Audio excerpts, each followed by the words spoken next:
All right, hello and welcome to Between the Liars with Ryan and Josh Hello there. and Marcelo. Hey everyone.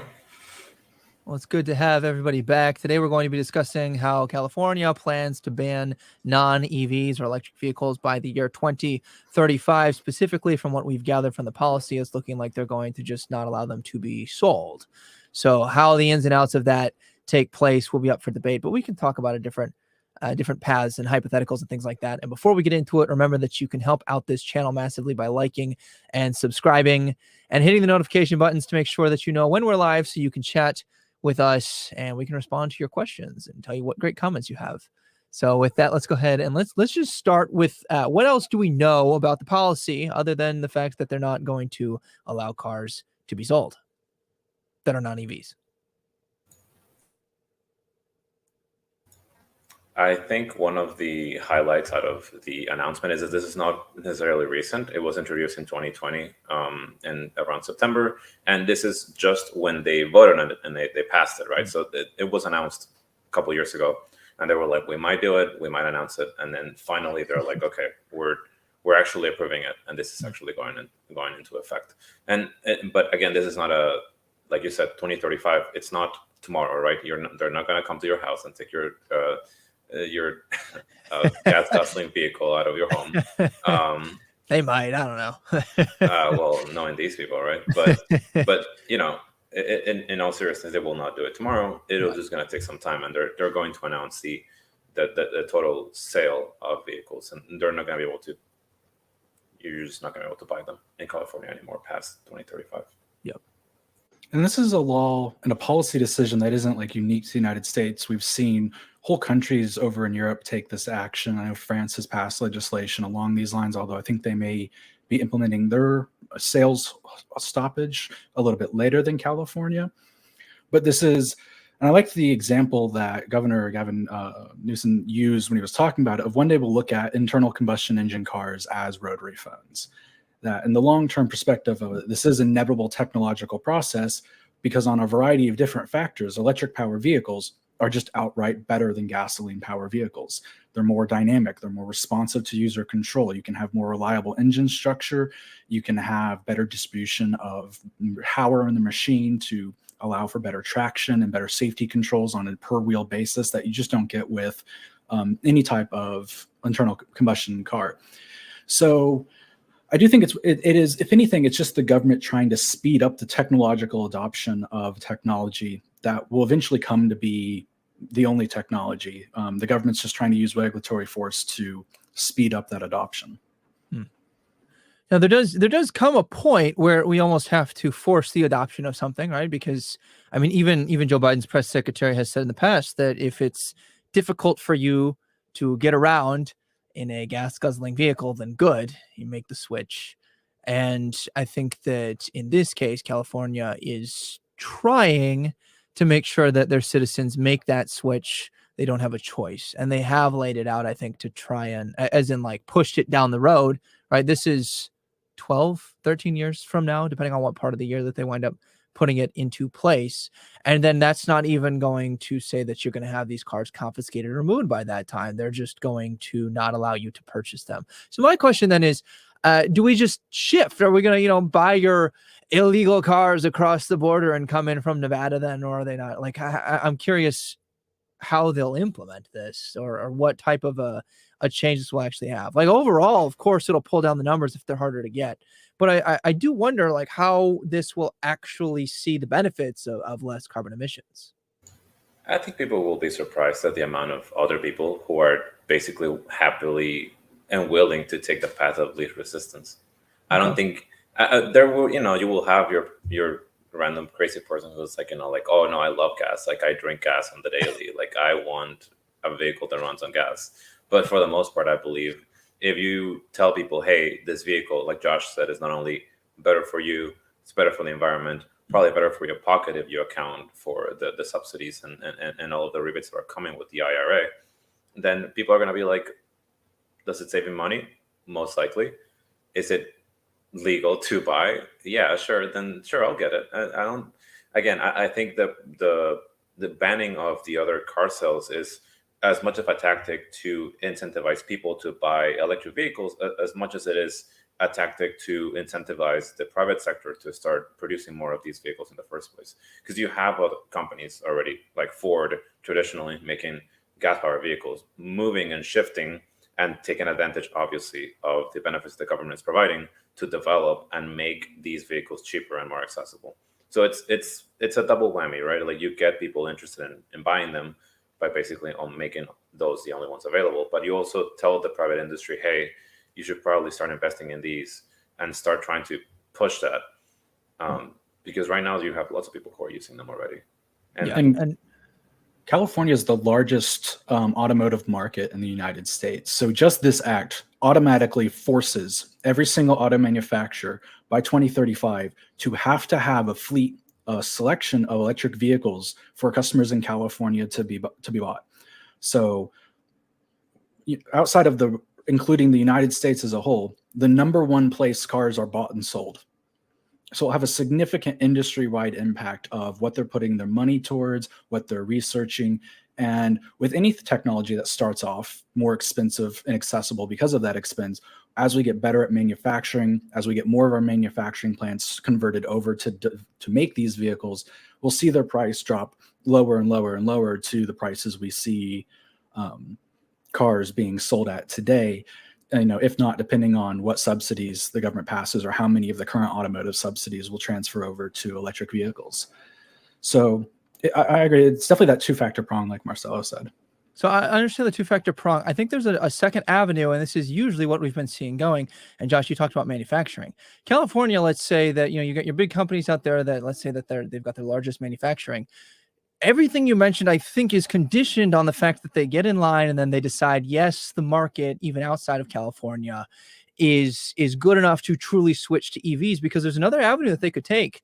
They'll move elsewhere. And if the US and other areas is not as welcoming, then they'll go to other countries that will produce these, because the demand is going to be there. And what I'm worried about seeing is that you'll have, giant corporations like Ford and things where there are jobs here that are then shipped out to either other parts of the country, and California loses that, or outside the nation, the US loses that, because what you're telling these companies is you cannot sell these companies you cannot sell these cars in California, which would also mean that they can't sell them and manufacture. Like if you manufacture them and they're not EVs, they're dead in the water. So the companies will have to move if they choose to not produce EVs. As far as I'm aware, there's not a ton of automotive manufacturing in California to begin with, but I also think that plays into the larger global atmosphere. Ford is not concerned overly, entirely even, about its market and, the United States. Because as, the European Union as a whole considers legislation like this to then frame it, if you want to sell goods at all to the largest European market, then it's going to have to be an electric vehicle. Then a single United States state isn't too much of a factor in that of it's already a global trend and the progression of technology anyways. These cars are just better than internal combustion engine cars. There's nothing about them that is conceivably worse, other than what we can say is the range, which is something that is dramatically improving with every generation of these vehicles, and not in a consideration for most people in your day-to-day. Most people's use of their car is a commute to work and back. And so in some sense, an electric vehicle is going to be a lot more convenient because you never have to go to the gas station. You plug it up when you get home at the end of the work today, and you leave with a full tank of gas every single day. Perhaps I misunderstood your point. I thought you were saying there was a large portion. Now that I've checked, it looks like it's like 2.8%. For that 2.8%, for the people who want to manufacture in California, that choice will be there. The rest of what you said, I think I just misattributed your point there then, Josh, and sorry about that. Yeah, it's no problem. Yeah, so it's not as, so I don't feel like the manufacturing to me is not a concern of where it's taking place. Most auto companies have shifted outside of the country for 30 years now. I think a lot of people would say that's a problem, right? That we're losing our manufacturing, and then it's leaving the U.S. It's going out to countries like China, who are our global competitors. Well, service economy is the next stage of economic development past industrial economy. And what do you mean by that? Like where would that take us then? You're saying that we should get out of manufacturing? Yeah, we generate more money and more economic movement with office jobs than we do manufacturing jobs. We just office jobs pay more. They're better for the people who work them. I think that really depends on the office job, because like, you get skilled labor. I know this goes beyond just car manufacturing and things like that, but like the skilled labor that is production, it can definitely pay better than some office jobs if you actually compare them one to one. It really just depends on a case by case basis, I think. But it's also not a 1-for-1 basis. For every 1,000 office workers, you probably only need a single plumber or two, a single carpenter or two. There's not enough trade for everyone to be in trade jobs. So then looking at this from a global perspective, because you said it doesn't really matter where the manufacturing goes, cars will still be produced somewhere, right? Like that, we will just see a shift, and we might see a shift in what they produce, and we might see a shift in where they produce it. To me, if we set policies in the United States, right? And we've talked about how, California likes to be at the further left-hand side of the Democratic wing with their policies. They're the most concerned in implementing the tangible change, right? Like we're not seeing a lot of the other states right now implement the green initiatives that California is. So they're a bit ahead of their time in that sense. But what we're looking at here then is that California, if they edge it out and then we're like, hey, we want to get this to the full US, there are enough people who do want the non-EVs that I think that we'll start seeing a problem. And you keep saying that, they're more efficient. Are you comparing what we have right now, or are you saying like the potential for them, they'll be more efficient on a 1-to-1 ratio with the gas guzzling cars? What were you guys? Because I heard you both say it. I just want to make sure that I understand where you're coming. No, right now they're more efficient. Like right now, if you compare the same brands, like even the same cars, like the only reason why EVs are not widely distributed is because we're still across the country lacking in the infrastructure required.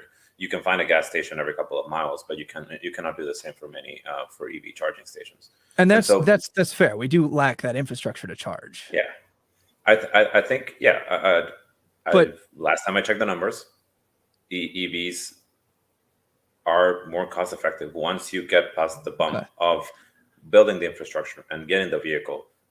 Electricity is just cheaper. Okay, and it also has to do with the nature of gasoline. There are few fuels on the planet worse than gasoline when it comes to how much energy we get out of it versus how bad they are. So even if we can shift off cars running on gasoline and get them running on an electric grid that is powered entirely by natural gas, say, that's a lot better than burning an equivalent amount of gasoline to move those cars around, because natural gas is a better environmental burn. Even if we still don't want it, it's better than gasoline. Gasoline's a better, kinder fuel than diesel is. Diesel's a kinder fuel than jet fuel and the really heavy diesel they use for shippings. So unless it's like 100% coal fire energy grid, it's going to be more preferable to burn electricity, regardless of how we generate it, than to burn gasoline. Okay. Now, when you guys had said that they're more efficient, some of the things that I was thinking that came to mind is where they're less efficient. You do not, as of right now, you do not get the same amount of power, torque, etc. on some of these electric cars that you do on some of the gas cars. I understand that, you're obviously consuming less gas. And obviously, if you compare the gas usage of an EV to a gas vehicle, I mean, of course, I got to give you that point that they're gonna consume less. We currently don't have the infrastructure. California definitely doesn't have the infrastructure. Like I feel like this is, they rely a lot on solar, which is problematic because they don't have the capacity to hold the energy that they need. That's why they need so many brownouts and blackouts to make sure that they don't blow their power grids, and they still blow them at times. My concern then is trying to implement this on a national scale, because I know that's the goal. And hand in hand with the EVs, we also see, I know, Josh, you mentioned using things like natural gas. They're also trying to get rid of a lot of that as well. That concerns me, because then you're getting rid of, pound for pound, it's far more effective than solar or wind, and that seems to be what at least California is leading the way in trying to replace this stuff with.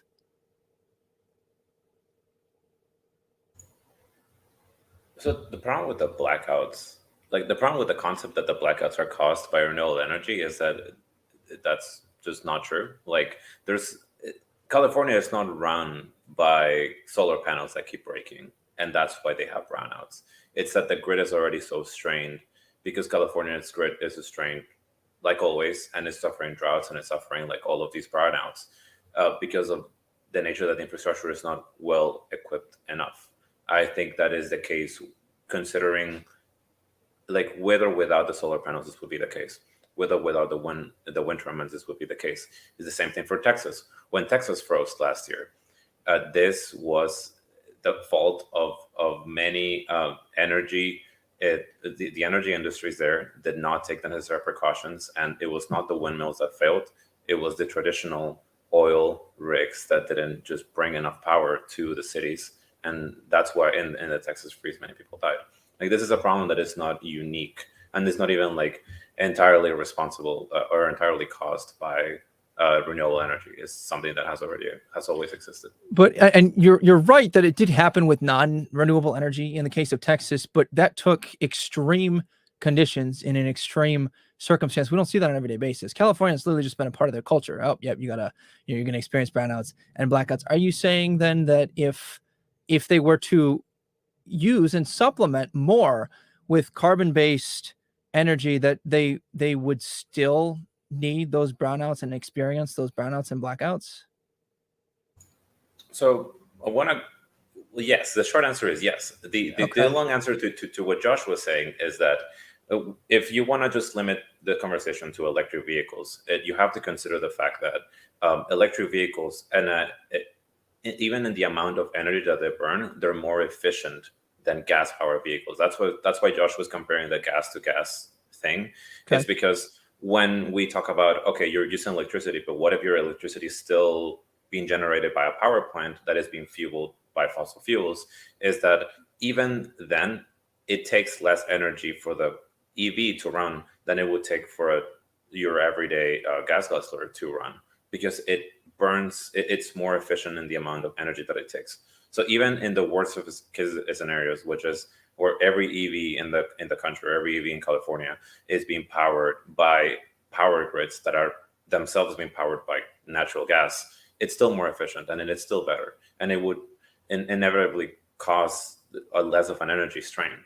But you obviously need to equip the grid to be able to handle like this entire capacity, which is why they're not banning the gas cars tomorrow, right? They're banning them in 13 years. Right.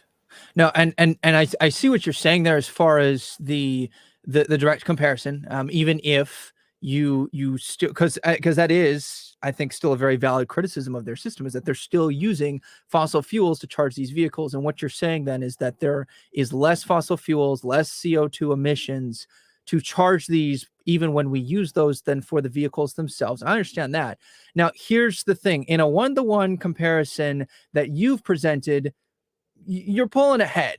We have to look at the ecosystem, though, the entire system of the EV trade-off, because now you got to look at lithium batteries, which are far more damaging, both in what it takes to mine, far more destructive to the environment, and we can't get rid of them. So it's just a toxic thing that continues to exist. And so with the vehicles that we've got, while they might have less on the CO2 emissions damage, they're much higher on the lithium batteries, which actually as a whole does more damage. No, it doesn't. Lithium mining is bad and it destroys forests. But carbon pollution is going to destroy every single forest. The reason Texas is having extreme weathers and extreme freezes is because of climate change. The reason California's grid right now is being so taxed and the high heat waves they've been having and the droughts they've been having is because of climate change. So if we can sacrifice small region of mines in order to extract mineral, if it means we can save every forest on the planet. And that's the trade-off that we're essentially making here. Because you talked about, Texas had a worst case scenario happen, and those are uncommon. But as we've even just seen in past the 20 years since Katrina, worse weather events are becoming not only more intense, whether they're hurricanes, tornadoes, or just everyday thunderstorms, but we're seeing colder winters and hotter summers. This is the impact that we're experiencing with climate change. California, if it stays burning and the world kept burning gasoline cars, would eventually be incapable of running its grid at all because the electricity demands from air conditioning. That's part of the reason of why California's grid right now is so stressed during the drought, just to cool the buildings and cool the people that live there to the American standards, the United States living standard they're used to, takes a lot of energy. one of the reasons Texas grids fail wasn't necessarily entirely because junction points broke or grid points broke, but because of the incredible demand that got pulled when everyone turned their heaters on and everything got cold, and it snapped the system as well. And so that's why it took a hot minute to fix, because they not only had to fix equipment that had broke because of the freeze, but then also damage that was done to the system by the incredible power draw of everyone's heaters. And largely, that's what California is doing the same. You see, there's been government posters from their environmental department saying, "Hey, put your AC, up at like 76, 78 now. Yeah, 78, because it's way too hot out there. It's getting hotter every single year." But And in portions of the nation, though, that are, yes, still experiencing the climate change, yes, still dealing with these issues because they haven't shifted completely off onto a significantly less efficient, right? If we were talking about California switching from carbon to nuclear, we would have a completely different conversation, but they've switched to the solar and the wind. The solar they don't have, and they've actually stated this, we don't have the ability to retain that power when the sun goes down right now, which means that you're just kind of dealing with the solar capabilities during the day. So because they're dealing with the climate change, but they're dealing with it off of any of the carbon-based powers, they're actually having a more adverse effect than the rest of the nation, because the rest of the nation isn't cutting that off. You're dealing with the same climate change. I'm not saying that it's the same temperature across the US, but the reason California's grid is so strained is because they refuse to use more efficient energy sources. You could burn more energy in California and it wouldn't matter, because they can't push more energy out. The problem is, and for one, electricity is pulled, not pushed in the first place. If everyone in California set their air conditionings at 72 degrees, they could burn every ounce of gasoline and all of the oil reserves and every type of fuel in there, and the power grid would fail because it's demanding too much from the system. It isn't a matter even of capacity generation. It's transformers and street equipment can only handle so much voltage. And our power consumption is rising and rising and rising. And the power consumption for our computers, there are going to be household graphic cards that are getting sold with 600, 700, 1,000 watt requirements nowadays, when a computer used to require less than 200 watts to run. Now almost every single desktop in American household requires 500 watts to run. And that's been happening with a lot of our systems. So it's not even just we're not generating enough power, because generating the power isn't the problem. It's everything else about spreading the power around and how the grid is designed to use it, that we're just using more power than it's designed for, even if we could generate as much power as we felt like. But I'm not saying that generating the power is the issue. I'm saying retaining the power, because when you have a system that is based on the power of the sun or of the wind, right, but and that's you have not what's no ability happening to now. store it, but they That's do. not they have what's no happening ability. now. Right, fine. They have no ability to store it, but that's not the current problem. California stated, their department stated, we do not have batteries that can retain. Yeah, but that's not why they're having brownouts. That is true, but also not the cause of their power struggles right now. It is the grid. It is the things in the boxes on the street. It is the wires running to people's homes that cannot, if they pull at max currency, the grid will fail because it's not designed to send that much energy in the first place. We're using too much power. Then why is Gavin Newsom only targeting at night? Because what he's saying is that once it hits 4 p.m., you have the combination, like you had mentioned, of too many people needing this energy, combined with we no longer have the ability to store and send it after dark. But when are people at home?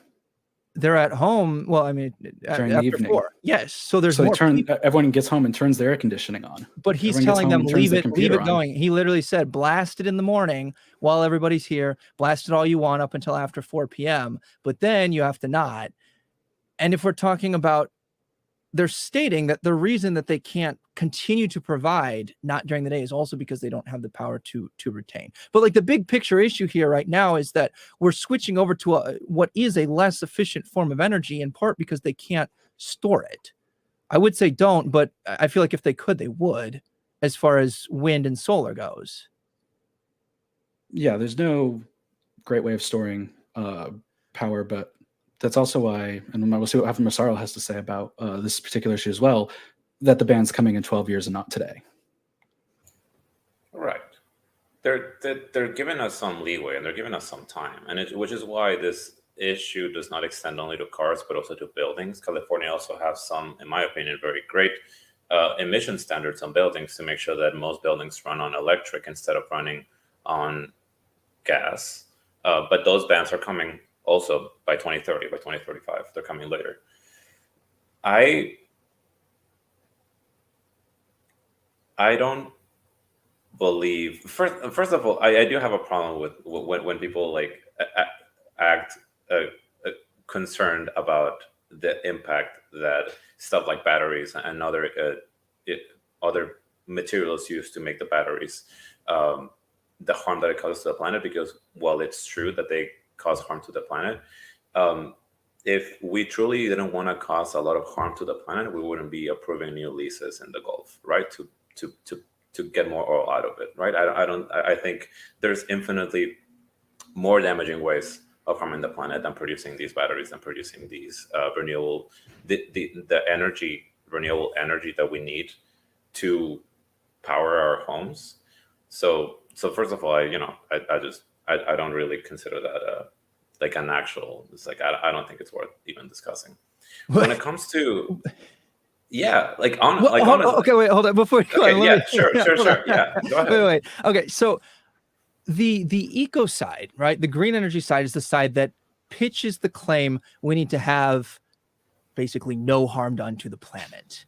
The carbon emissions side says we need to be responsible and we need to control the amount of harm. So from a net benefit, cost benefit stance, you're looking at what does the least damage for the maximum ability to advance as a society. And when you compare carbon emissions and those resources to the green energy, the damage that is done for lithium batteries and other rare minerals that are consumed is actually not on par in comparison to the energy output you get for carbon emissions. My stance is not, nor has it ever been, nor will it ever be, that there is no harm done. I'm saying that harm will be done, period. And what we need to do is focus on what is the most, quote unquote, responsible way of doing that. And lithium batteries do more damage to the ecosystems than drilling. And I don't think that we should necessarily drill in the Gulf. I'm with you on that one, but there's other areas and things that we can do. And I also don't worry about it, because I also oppose fracking. I also oppose I know you do. all of the okay, others. I got my piece. You go ahead with your second thing. Yeah, so don't worry about it. Whatever you're trying to do, if you're trying to drill into the ground, unless it's for geothermal heat pumps, then I am against it. Okay. So do not worry about that. I'm against all of them. I think that is not true.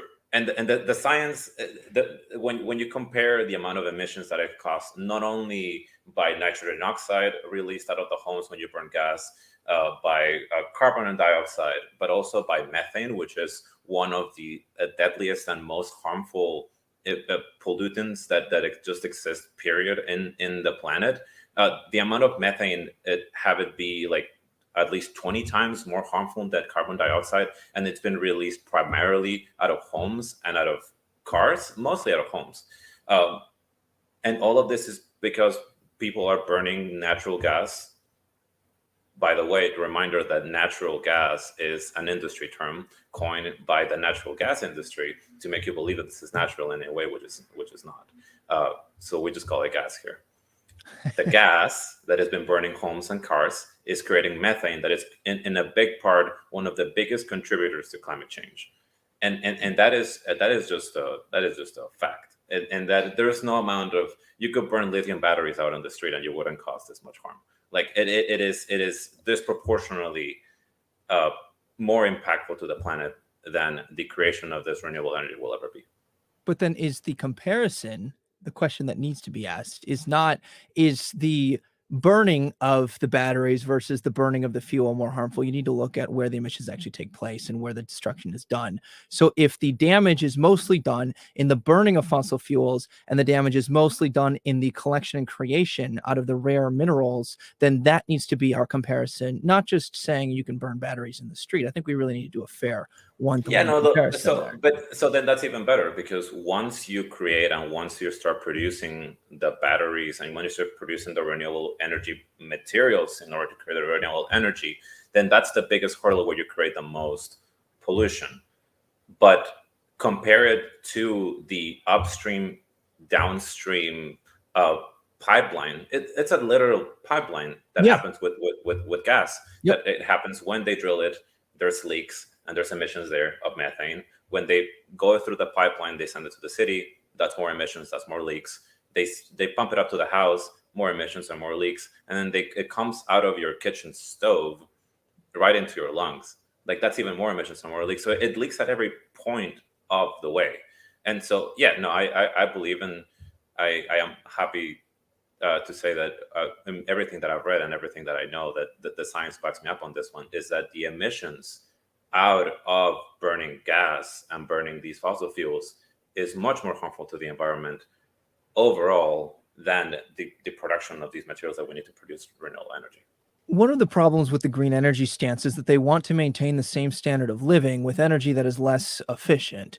And honestly, even if we put the same amount of effort into improving the less efficient forms of energy, they're not going to be on par with alternatives. So like the solar and the wind, just with what we can store, they're not going to be on par. The lithium batteries, it's consuming rare minerals that, like, if you've seen not you guys, but the audience, Google lithium mines. They do far more damage to the ecosystem than the drilling. Now, Marcelo's point is fair that it does leak, but again, we're looking at like cost benefit analysis in each of those steps, and we're trying to compare those. I understand where you're coming from, Marcelo. I think that it is important to note that, like, when we're talking about like the majority of disastrous spills, not like the leaks, the stuff that comes out, which is not quite as damaging. Like when you think about damage that's done with carbon emission stuff, it's like the spills in the Gulf, right? And they're trying to shift these on barges. Well, if we did this through the pipelines instead of through that, and those weren't attacked and shut down, and we actually got those up and running, the leaks on those is not significant.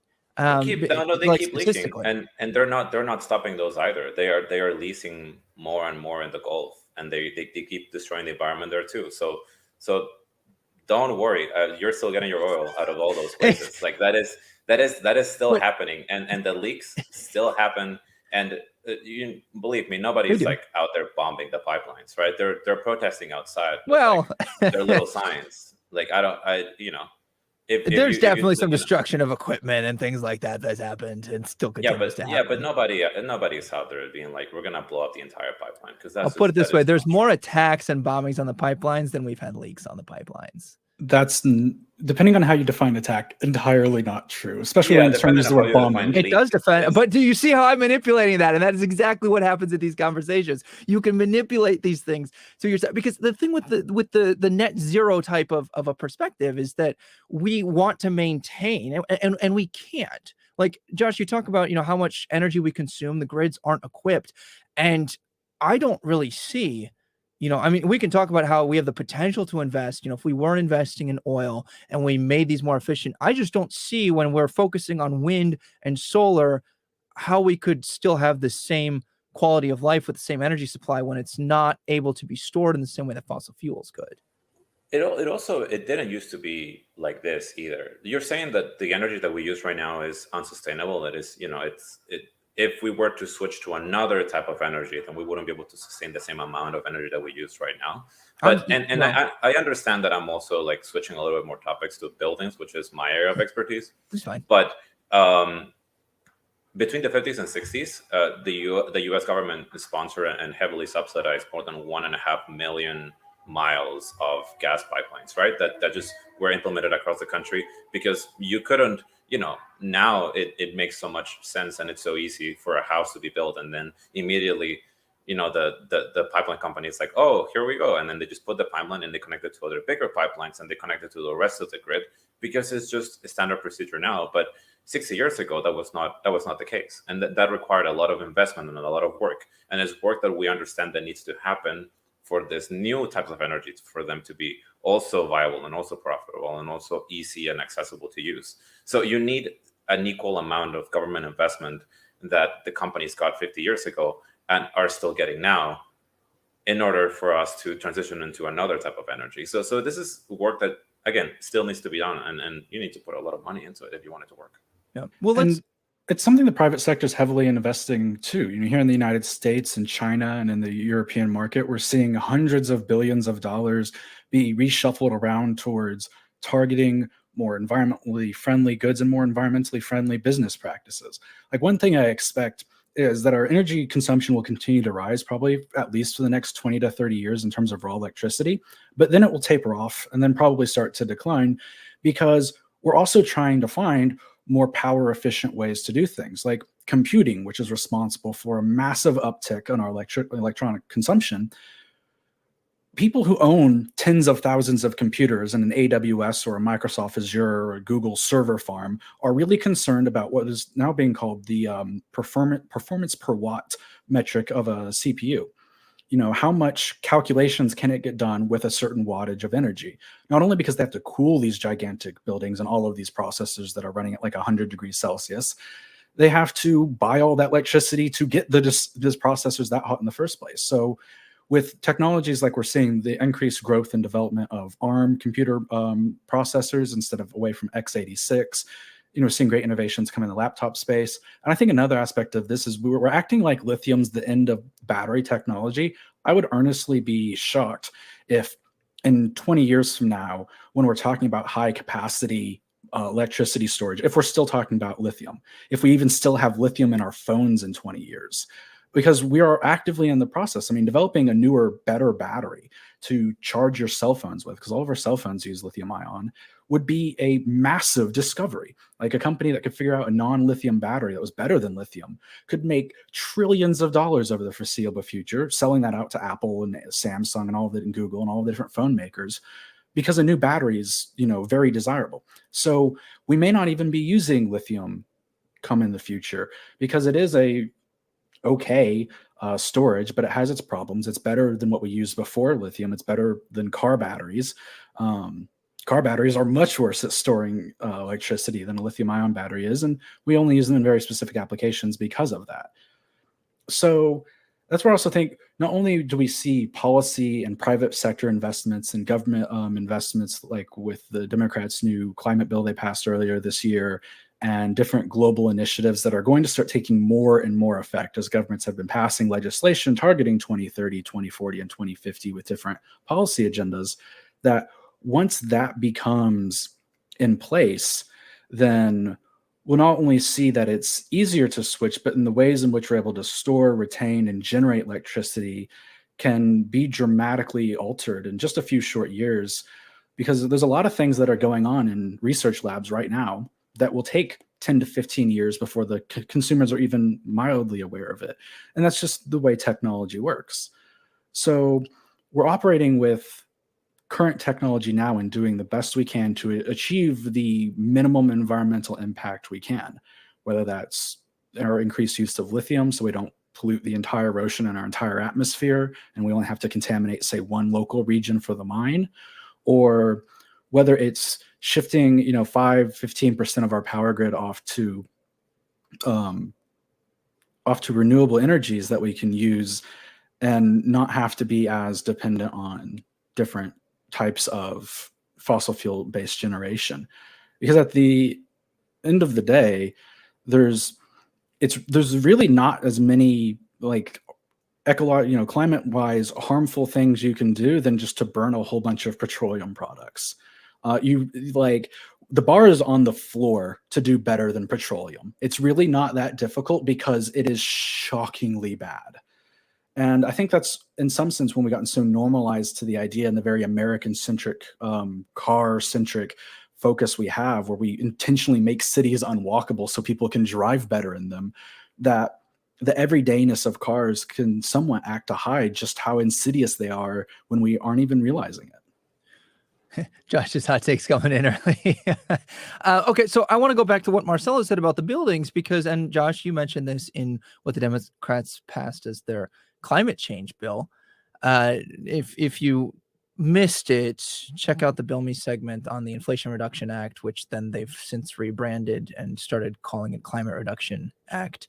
But part of what was in that conglomerate bill was subsidies for people who could afford to redo their houses, to put in things like more like solar panels and stuff like that into their house. And that's what the subsidies are directed at. That's what the quote unquote green initiatives are targeting. So let's compare reality to reality. When you have those windows and other things, we can't do anything with the lithium batteries once they're done, right? So like what we talk about is the green energy, like there's stuff that like when the solar panels come off of the houses, we can't do anything with them. And we're subsidizing people who are able to redo their house to then put these on their house. And then once they're done, their lifespans, do you know, Josh, is like what, 10 years, 15 years, something like that? It's Probably. That's one of those other things that will improve as we reiterate on the technology. and that's fine. But also we can argue that we've seen improvements in the oil and the other carbon emissions because we used to have much more damaging to the environment. And I'm not saying fracking is perfect, but it's a hell of a lot better and a hell of a lot cleaner and a hell of a lot less impactful. It's been a long day with words. To be able, we can get the natural gas and things like that in a much cleaner way. So, and this is the point that I want to drive home here. You're comparing the potential and the future and the ability of innovation, but then comparing it to the current reality. I feel like we need to either continue to compare potentials for both, or we need to continue to compare the realities. I understand the argument. I'm not trying to straw man it here, that we've put more subsidies into oil. But part of the reason for that, and there is corruption that goes on, I'm not going to say that there's not.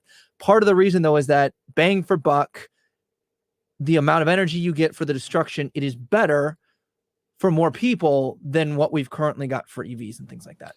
Believe me, nobody was worrying about destroying forests when they passed like the bill that gave Ford like basically total control of the highways. like if these companies could earn 10 more cents on each car and they could like burn 50 trees in the process, they would probably do it. This is not a matter that was taken, they were not thinking about the planet when they did this. But to the point, was there a point in the past where like hauling a bunch of coal and oil was easier for like the pockets of Americans than trying to install a solar panel, which technology that probably didn't even exist widely 50 years ago? Probably, but not anymore. I like, again, we are trying, emphasis on trying to transition into this renewable energy because we believe is better. And it's also better for the planet, which is obviously the one thing that everyone should be, I hope, worried about. And the fact that it is unsustainable, absolutely unsustainable to keep burning fossil fuels in the status that we're in. We're already seeing tremendous amounts of change. Yeah, the chemical reaction of burning a fossil fuel product. You take an organic material and you set fire to it, and it's going to release carbon dioxide, and a few other gases.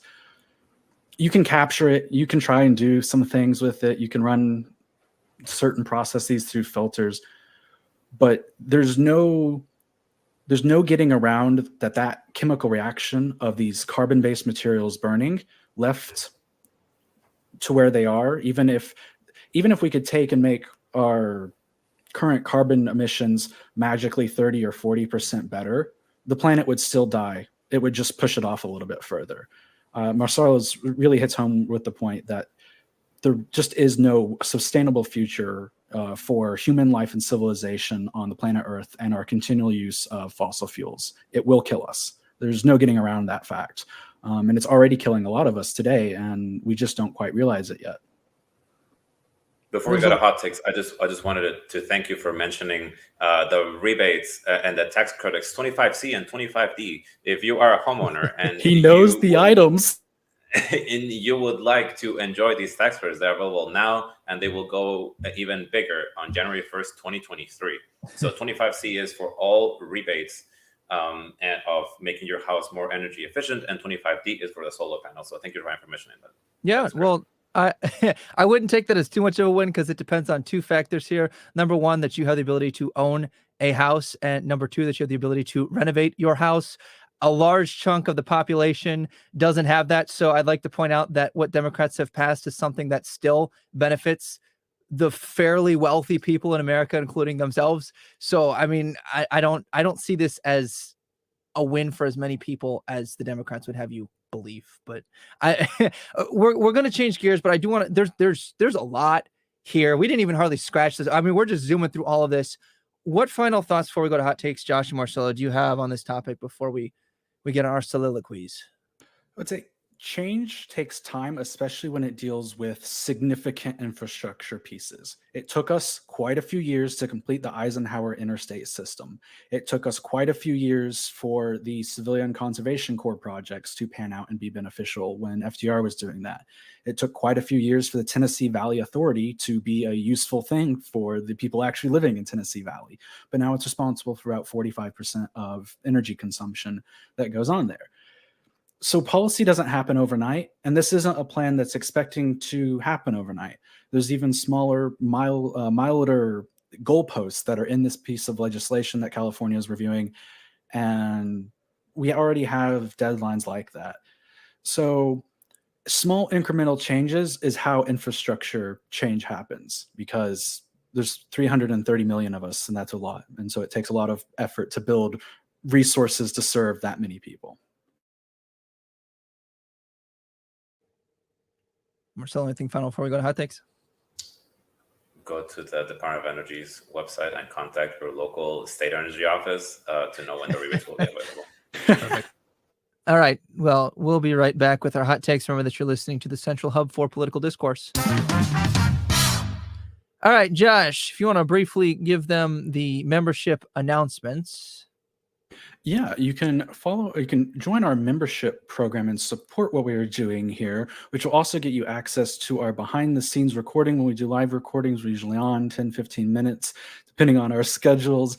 And you can hear us talk about even some of the things we're planning. We'll sometimes talk about episodes we're thinking about doing in the future, or different shenanigans or the news stories that we find amusing for that day. And it also gets you access to our Discord, where you can send us questions, ping us, and we're there and interactive. So we'd love for you to support us. Yes. And remember that you can check out the limited series, although it's a long limited series because there's so much to deal with. You can check out Blueprint that I'm doing with Ken from Taboo Topic, where we just kind of go through and unpack what was some of the founding fathers' intentions, how has that evolved, what would we change now, if anything, why would we make those decisions.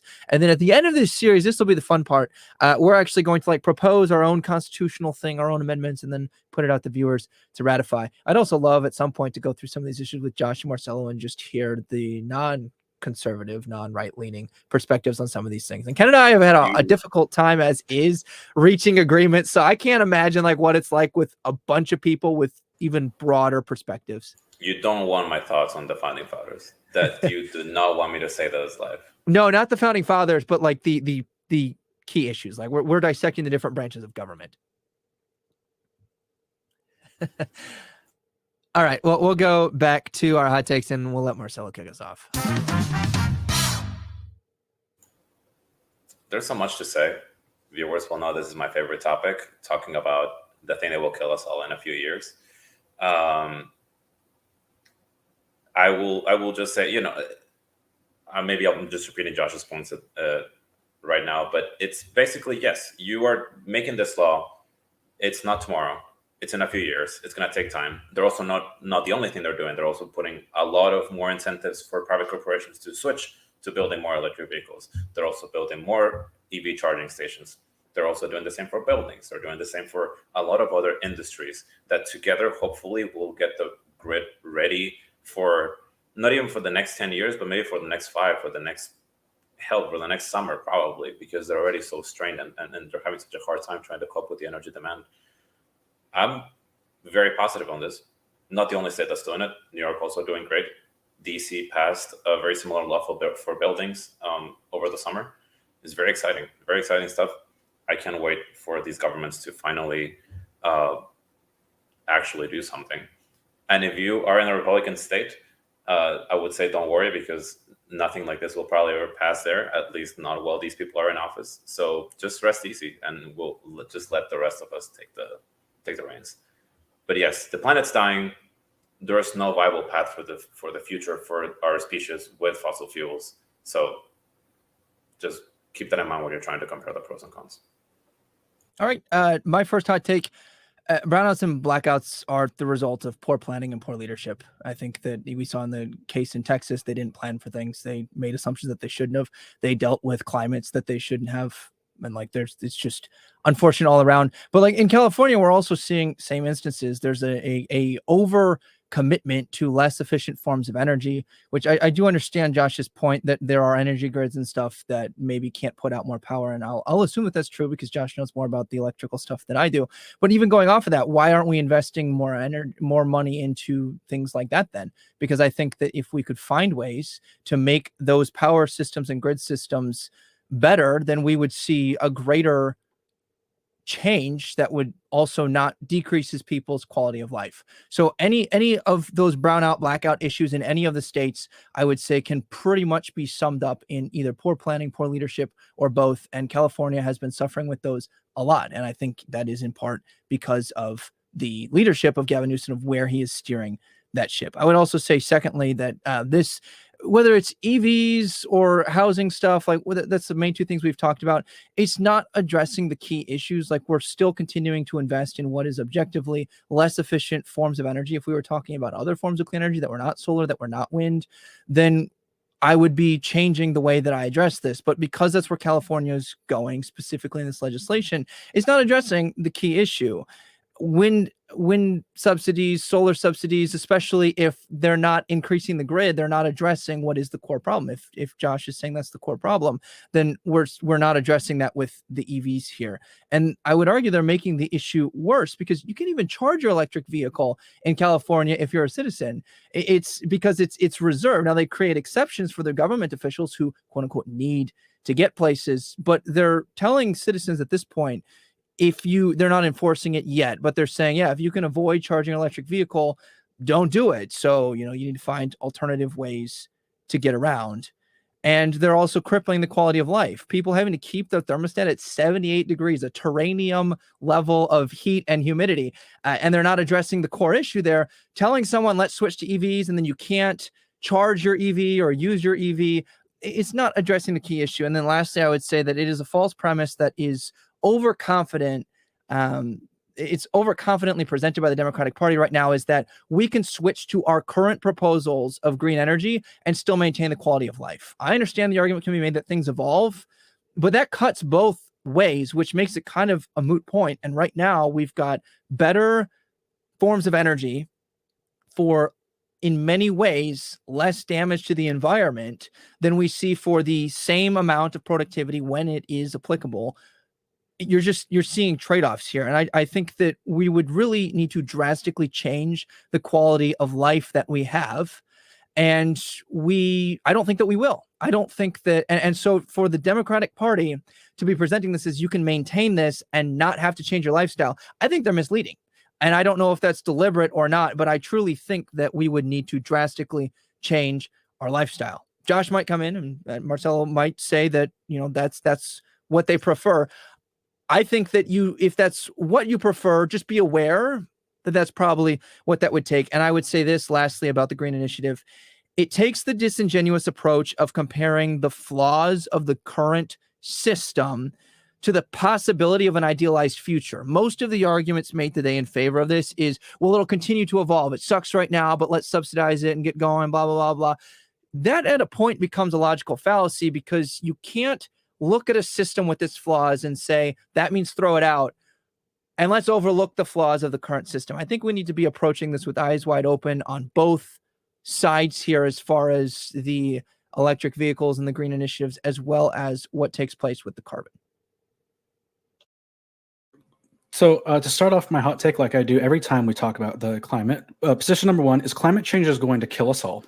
And I mean that in the most grave, serious political sense I can ever give to people, to say that our current way of life is holistically unsustainable, from our levels of energy consumption to the way we consume products like food. If every person in the world ate red meat like the citizens of the United States do, and the residents of the United States do, we would not have enough land on Earth, even if we destroyed every single human residence, to pasture enough cows. Nowhere. If we leveled every forest, every city, and turned every square inch of the Sahara Desert somehow into crop fields, we could not house enough cows to eat meat like Americans do, and let alone have enough field to feed those animals as well. So there are critical aspects of the way we live our lives here in the United States that, yes, must change for human life to continue. Because the harsh reality of climate changes for tens of millions of people, possibly hundreds of millions of people, the policy decisions we make now are far too late, and they're already dead. They're alive right now, but the weather incident that will kill them has already happened. has already been put into place by the chemical reactions we put in. And there's not some magic switch that we can do to make tsunamis, or not make tsunamis, make typhoons, hurricanes, tornadoes any less terrible than they're going to be, to make forest fires that are destroying people's homes and encroaching further and further closest to us any more tolerable, to fix the drought going on where we're seeing cities run out of water. So we are going to have to make change to the way we live, because the American style of life can only be described as opulence and disregard for everything we should hold sacred and reverent. We destroy with impunity our planet and the things that nurture us, with no recompense for the consequences that future generations are going to have to pay for this.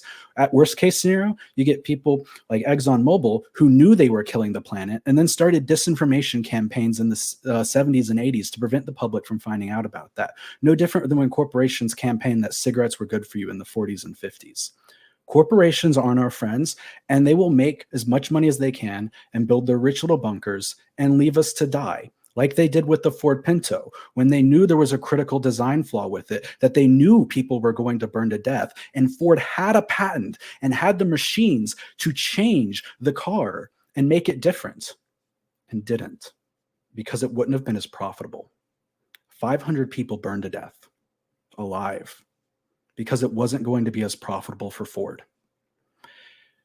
The blood of our people, of our children, of our future generations means nothing to these corporations. Their disinformation campaigns have literally gotten millions of people killed, and there's no reason to believe it will be any different in the future. If we don't take incredible action now, significant portions of human society aren't going to be salvageable. Society breaks down at about 120 to 130 degrees Fahrenheit, or about 40 degrees Celsius. Birds start falling out of the sky dead. Animals on the street will collapse and die. Buildings will not be occupiable. We might complain that we are setting our air conditionings at 78 degrees. Well, having air conditioning is a pretty unique thing to the United States. A lot of Europe's been going through 101, 102 heat waves like they saw in England without air conditioning at all. We have to make changes because we've damn near killed our planet. And we're going to be really lucky if we haven't already killed ourselves. Think how badly the world freaked out over a couple 100,000 Syrian refugees. Now think what happens when there's several 100 million climate refugees. How is the world going to react? And the answer is probably not good. And that is what we've done. And so we have to do everything in our power to make sure it doesn't get any worse than the terrible situation we're already in, and we don't even realize it. All right, I'm sure you find yourself somewhere between the liars. Remember, you can find us on Spotify, Apple, YouTube, Twitch, and Google Podcasts. And if you follow us on our social medias, we'll keep you updated on when and where we meet, where you can find us on a weekly basis. And if you enjoy this show, we sure would appreciate a 5-star review. And if you share us with your friends, like and subscribe to this channel, and we'll catch you back here next week. Bye for now.